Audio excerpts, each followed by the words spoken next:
A semana foi cheia de dados e levou a uma piora no mercado. Mas essa sexta-feira caminha para terminar melhor, como eu vi aqui, todos os principais mercados subindo. Nossa editora e analista de economia, Lucinda Pinto, está aqui com a gente para explicar esses movimentos. E por que essa sexta-feira, Lucinda, foi tão especial assim? E Bovespa vinha há muito moribundo, 11 pregões seguidos de queda, a maior sequência de queda já em muitos anos. Só que a gente teve 2 pregões positivos nessa semana. Um, mais ou menos, e agora essa sexta-feira para fechar com chave de ouro, 2% de alta quase.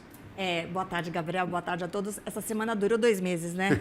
Ou semana cheia, né? Cheia Difícil, de dados, viu? Muita coisa acontecendo. Muita coisa. Mas entre movimentos do Tesouro Americano que foram super importantes, toda essa recompra que você acabou de comentar e toda essa atenção com o comportamento da curva longa nos Estados Unidos, a gente teve, no fim das contas, de novo o noticiário local, acho que prevalecendo aqui sobre a dinâmica dos investidores. Por que melhorou? A gente teve um monte de notícias negativas durante a semana e a gente teve claramente 2 fenômenos. Primeiro, a volatilidade eleitoral vindo para ficar. Então, acho que isso está muito claro. Inclusive, hoje, esse movimento a gente explica em parte pela expectativa aí, pela pesquisa Datafolha que vai ser divulgada. Isso é uma coisa. E o segundo tema que está muito forte, que ajuda a explicar em grande medida essa saída de investidores estrangeiros da Bolsa, é a preocupação com a desaceleração da economia daqui para frente.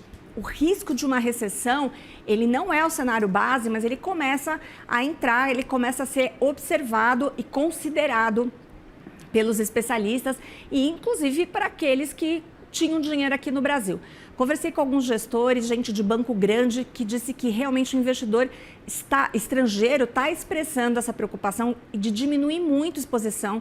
A gente não tem essa a leitura, né? Isso é uma afirmação, a gente não tem os dados que confirmem isso, mas que esse investidor estrangeiro, ele diminuiu muito a exposição, ele não chegou a zerar completamente, mas ele pôs mesmo o pé no freio, preocupado com o que vai acontecer com a atividade econômica e o que afeta diretamente a vida das empresas, o resultado das companhias, mas principalmente com qual será a reação do próximo governo, seja o governo Lula, seja Bolsonaro, seja uma eventual terceira via, mas que reação o próximo governo vai ter diante desse quadro. O que acontece? A gente tem visto e tem falado muito sobre esse nível aí de inadimplência, o crédito no centro das preocupações, o nível de alavancagem de famílias muito alto, assim como de companhias. E esse processo de desalavancagem, naturalmente, ele vai ter que levar a um enfraquecimento da atividade econômica, não tem outro caminho. E a preocupação é que esse processo a gente não sabe como ele vai se dar, se ele vai se dar de forma gradual, se ele vai ser muito intenso. Isso vai depender, inclusive, do comportamento dos próximos dados de crédito que a gente vai assistir. Então, a preocupação é que, diante dessa desalavancagem, o próximo governo acabe entrando em pânico e acabe apertando algum botão de emergência. E isso não vai ser positivo, pensando aí nesse desafio fiscal tão grande que a gente tem. A desaceleração da economia, ela vem porque as empresas e famílias, elas vão passar por esse processo de desalavancagem, isso tem um impacto direto na produção e no consumo, ao mesmo tempo em que a gente vai ter uma diminuição dos estímulos fiscais. Então, o risco é que, com preocupação, com medo do efeito desse processo todo sobre a economia, o governo acabe tentando trazer estímulos de volta, e isso seria muito preocupante quando a gente olha para o cenário fiscal, Gabriel. Eu estava olhando aqui para o meu computador, Lucinda, fazendo alguns cálculos. Aqui eu estou vendo o fluxo de capital estrangeiro. Já são 22 bilhões de dólares que saíram da Bolsa de Valores. 22 bilhões de reais que saíram da Bolsa de Valores só neste mês. Terça e quarta-feira foram os dias 18 e 19, mais de 1,5 bilhão de reais só em 2 dias. 1,5 bilhão para cada um dos dias, ou seja, em 2 dias, 3 bilhões de reais foram embora de investimento de gringo. Então, a gente está vendo uma liquidação. Claro, essa sexta-feira, eventualmente, pode ter uma correção, né? Uma entrada de dinheiro de investidores internacionais. A gente vai ter que esperar a próxima segunda-feira, só lá na segunda que a gente vai descobrir o que está acontecendo. Só que é um ponto de atenção, né? Infelizmente. Sem dúvida. E a gente tem que lembrar, inclusive, que a gente tem como contraponto a Petrobras, que se dá bem, né, nesse cenário de petróleo mais alto e acabou de divulgar boas notícias, lá a confirmação da operação no Amapá. Então, não fosse Petrobras, talvez a gente visse números ainda mais negativos, né? Tanto do desempenho do Ibovespa como do próprio fluxo.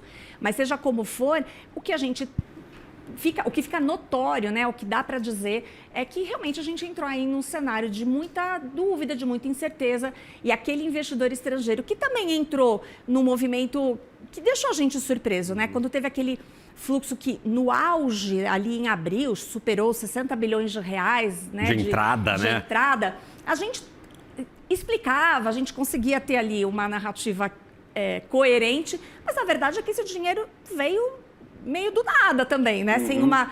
Caiu no colo do Brasil, né? Fala, colo. cara, preciso colocar esse dinheiro em algum lugar, parece que caiu no colo nosso, né? E a gente chegou a dizer assim, quando vem rápido demais, a gente sabe que pode ir embora demais se não houver uma mudança que vem de fundamento. fácil, vai fácil, não tem E jeito. é o que a gente está assistindo.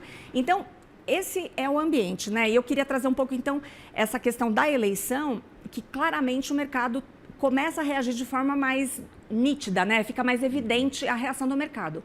Então, tem essa expectativa pela pesquisa Datafolha. Existe aí um rumor de que talvez os números mostrem uma diminuição da vantagem do presidente Lula em relação ao Flávio Bolsonaro.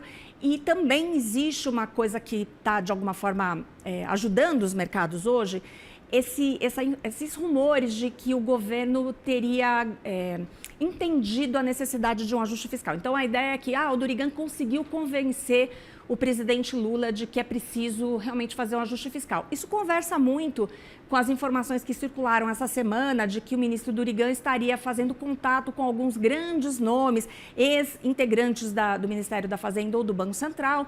A gente chegou a mencionar aqui nas matérias na CNN que Pedro Malan e Hermínio Fraga teriam sido procurados. A gente apurou que eles não marcaram nenhuma agenda, que não tem nenhum compromisso já fechado, mas, de toda forma, o mercado entendeu que o governo ganhou consciência da importância de fazer esse gesto agora para o mercado, porque precisa dar alguma demonstração de que tem uma preocupação, porque até bem pouco tempo a narrativa toda demonstrava uma certa indisposição de falar sobre esse assunto, né? Exato, como se isso não fosse um problema, uma posição meio negacionista em relação... Ceticista, falar, gente, isso aí é coisa de mercado, não tem nada a ver com isso, é invenção da Faria Lima. É isso, o presidente Lula tinha muito essa postura, né? O mercado.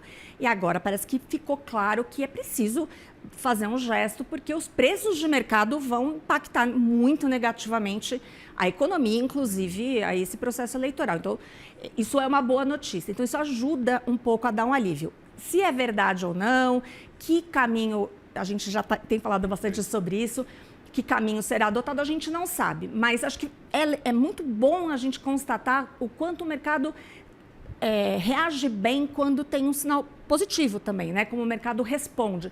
Então, é um pouco isso que a gente está assistindo. Um ponto de atenção que eu queria levantar aqui, Lucinda, é que tem projeção de bancão que cenário base é ajuste fiscal no ano que vem. Eu conversei com o Santander nessa semana, o economista-chefe do Santander trouxe a projeção deles que é esperado no cenário base do Santander para o ano que vem um ajuste fiscal de 0,5% do PIB.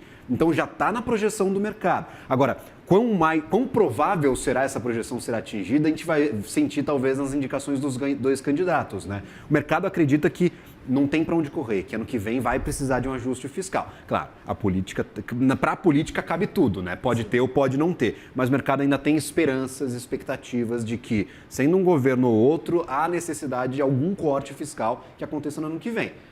Lula, mais inclinado a aceitar esse tipo de proposta e sendo o candidato que lidera hoje as intenções, dá talvez um alívio de que os cenários base dos grandes bancos têm mais probabilidade de acontecer. É isso.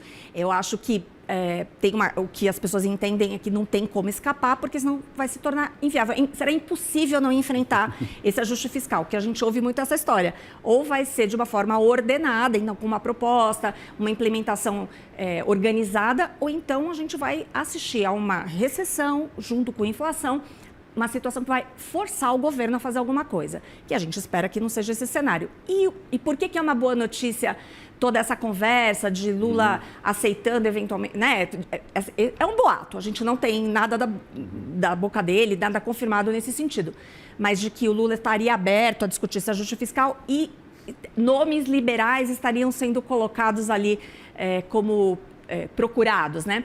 Por que é uma boa notícia? Porque talvez, então, exista já uma discussão, um reconhecimento da necessidade de fazer isso de forma ordenada e logo, né? Tem apuração de Gustavo Uribe, âncora do Bastidores CNN no nosso site, que indica justamente este ponto, que o Lula estaria mais inclinado, e não só mais inclinado a aceitar essas propostas no plano de governo, mas também a fazer acenos públicos em entrevistas e sabatinas sobre a necessidade de um controle de gastos. Ele rechaça o termo ajuste fiscal, porque dá a entender que ele vai tesourar as contas públicas. Mas podemos ver, talvez, em próximas participações do presidente, segundo esta apuração do Uribe, talvez alguma fala um pouco mais direta sobre controle de gastos. Aí sim seria um carimbo para o mercado, né, de que tem essa disposição, né, Lucinda? É isso mesmo, Gabriel. E até assim, para encerrar meio que o balanço da semana, é bom a gente lembrar do que está acontecendo nos Estados Unidos, que só torna essa situação que a gente está vivendo muito mais urgente.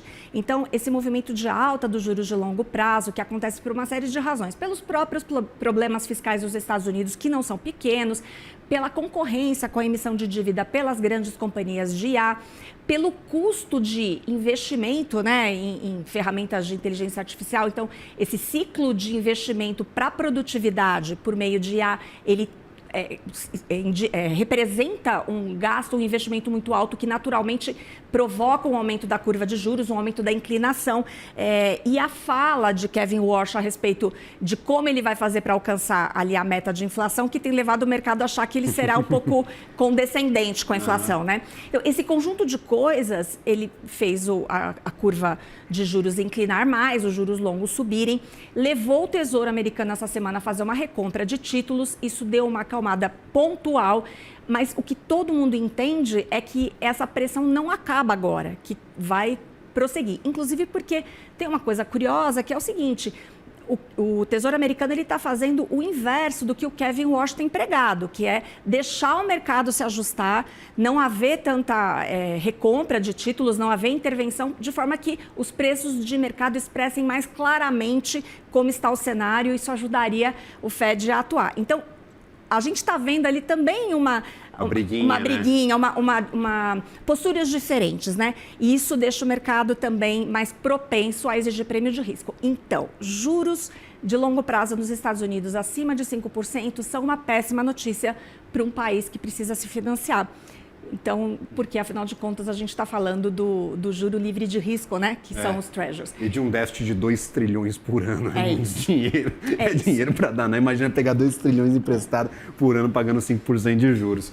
É uma bronca, viu, Lucinda? Torçamos para semanas um pouco mais calmas à frente, para um mercado um pouco mais confiante, mais otimista, porque senão vão acabar as sufites aqui da CNN. Porque cada tema que surge eu dou uma rabiscada, já foram várias aí nessa semana, porque foi muita coisa mesmo acontecendo. Até uma próxima, minha cara. Enquanto isso, um ótimo fim de semana, né, Gabriel? Que a gente... final de semana pra ti. Vai estar de plantão aqui? Eu estou descansando, e você? Estaremos descansando, então. Só assistindo a CNN. Exato, com certeza, durante todo o final de semana. Que alegria. Obrigado, minha cara. Até uma próxima. Até.